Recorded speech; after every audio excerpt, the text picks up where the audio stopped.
আল্লাহু ওয়ালিয়ুল্লাযীনা আমানু, আল্লাহ বলছেন যারা ঈমান আনছে আমার উপর আমি তাদের বন্ধু হয়ে গেলাম। আর একটু জোরে বলে সুবহানাল্লাহ। আল্লাহু ওয়ালিয়ুল্লাযীনা আমানু, ওয়ালিয়ুন মানে বন্ধু বা অভিভাবক, বন্ধু বা অভিভাবক। তাহলে আমাদের অভিভাবক কে? সবাই বলেন, আরেকটু জোরে বলেন, সবাই একসাথে বলেন, আমাদের অভিভাবক কে?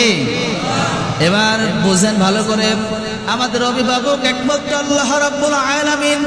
এখন আমরা তার গোলাম, আমাদের মালিক অভিভাবক হচ্ছে আল্লাহ রাব্বুল আলামিন। এবার আল্লাহ যদি আমাদের অভিভাবক হয়, বলেন আল্লাহ যে নির্দেশ দিয়েছেন এই নির্দেশ আমাদের পালন করা জরুরি না জরুরি না?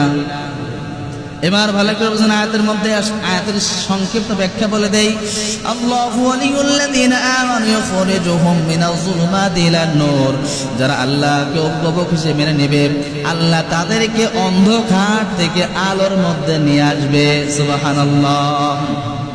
ইখরিজুহুম মিনাজ যুলুমাত, যুলুমাত বলা হয় অন্ধকার, অন্ধকার যুলুমাত ইলান নূর, অন্ধকার নূর মানে আলো, অন্ধকার থেকে আল্লাহ রাব্বুল আলামিন যারা অভিভাবক মানবে এদেরকে আল্লাহ রাব্বুল অন্ধকার থেকে আলোর পথে নিয়ে আসবে। এবার আল্লাহ কি বলছেন, ওয়াল্লাযীনা কাফারু আউলিয়াউহুম, আর যারা কাফিরকে অভিভাবক হিসেবে মেনে নেবে তাদের কাজ হচ্ছে উলা আউলিয়াউহুমুত তাগুত, যারা তাগুতকে অভিভাবক হিসেবে মেনে নেবে তাদের কাজ হচ্ছে ইখরিজুহুম মিনান নূর ইলা যুলুমাত, এরা আলোর থেকে অন্ধকারের দিকে নিয়ে যাবে। উলাইকা আসহাবুন নার, আর যারা আলোর পথ থেকে অন্ধকারের দিকে চলে যায় উলাইকা আসহাবুন নার, এরা হচ্ছে জাহান্নামের অধিবাসী হয়ে যাবে। হুম ফিহা খালিদুন, সেখানে তারা চিরস্থায়ীভাবে বসবাস করবে। এবার ব্যাখ্যার দিকে আসে আমরা, দেখেন